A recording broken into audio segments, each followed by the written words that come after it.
नमस्कार मो ना इंजीनियर गौरीशंकर साहू मु एग्रीकल्चर डिपार्टमेंट रे इंजीनियर अच्छी आपण मैंने आज देखा जाऊँगी हलचल 66 एवं एथिरे मु आपन को पुंखानुपुंख कृषि जंत्रपाति मेला नवरंगपुर विषय रे आपण मान को उपस्थापित करूछि।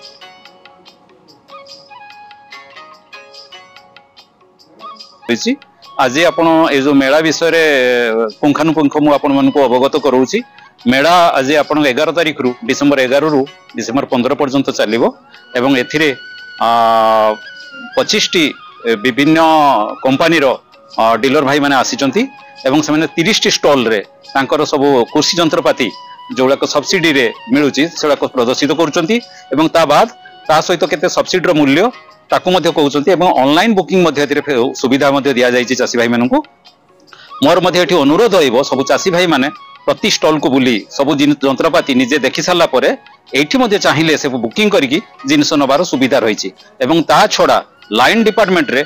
14टे आपनकर लाइन डिपार्टमेंट आछंती सेमाने मध्य तांको लाइन डिपार्टमेंट रे विभिन्न स्कीम सरकार तरफ जोटा एबे प्रचलित होउची से विषय मध्य पुंखानुपुंख हिसाब रे सेमाने मध्य चासी भाई मानकर आलोचना करिया पे सुविधा रखिचंती। तेणु चासी भाई मानको अनुरोध नवरंगपुर रे जो लगातार 2 वर्ष धरि की आपनकर कृषि क्षेत्र में कृषि जंत्रपाति मेला ही आसला एवं जार परिणाम स्वरूप नवरंगपुर रे आपनकर सब्सिडी अमाउंट चाषी को दबारे आमे रेकर्ड तैयारी करथिलु। ए वर्ष मध्य सेही जिनसटी प्रतिपादित करिवे एवं तांकर उद्योग तांकर सहयोग आमे मध्य कामना करूछु। मो एठी आपन मन को कहि रखुची आमे जतेबेले नवरंगपुर रे कृषि जंत्रपाति मेला आरंभ हेई नथिला से समय अवस्था थिला आमे फुल अमाउंट जो सब्सिडी फुल अमाउंट जो आपनकर जंत्रपाति देइथिलु सेटा 11 कोटी 51 लाख सेतिरे सब्सिडी मूल्य थिला 4 कोटी 81 लाख मात्र। किंतु गोटे थर जतेबेले मेला आपनकर आरंभ हला 22-23 रे सेतिरे सेटा आपनकर जोटा 11 कोटी 15 लाख थिला फुल जंत्रपातिर मूल्य सेटा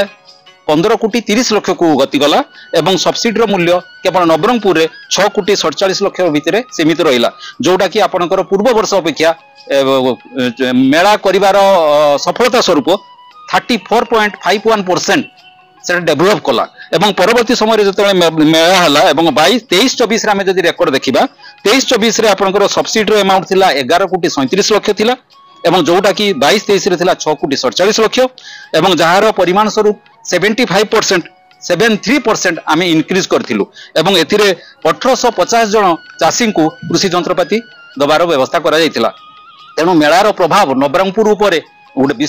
भल भाव जोटा कि गभीर भाव तार प्रभाव पड़ुची एवं ए वर्ष आमे देखिया पई गले 1053 जन चाषी 22 कोटी 14 लाख टंकार जंत्रपाति नहीं सारे एवं तार सब्सिडी मूल्य नियर अबाउट 6 कोटी 26 लाख रही आ 3 मास भितर कृषि जंत्रपाति मेला सरला से आमे पूर्व वर्ष भाया जो सफलता लाभ करथिलु ताकू निश्चित सही सीमा भितर पहुंची बोली आमर अभिलाष अछि एवं या सहित प्रत्येक दिन आपनकर स्कूल रे हमर कृषि मेला विषय अवेयरनेस करिया पई हमर एटी क्विज कंपटीशन मध्ये रहिछि ता सहित डिबेट कंपटीशन मध्ये रहिछि एवं ता सहित गोटे अभिनव उपाय आमे नवरंगपुर ए वर्ष पई आमे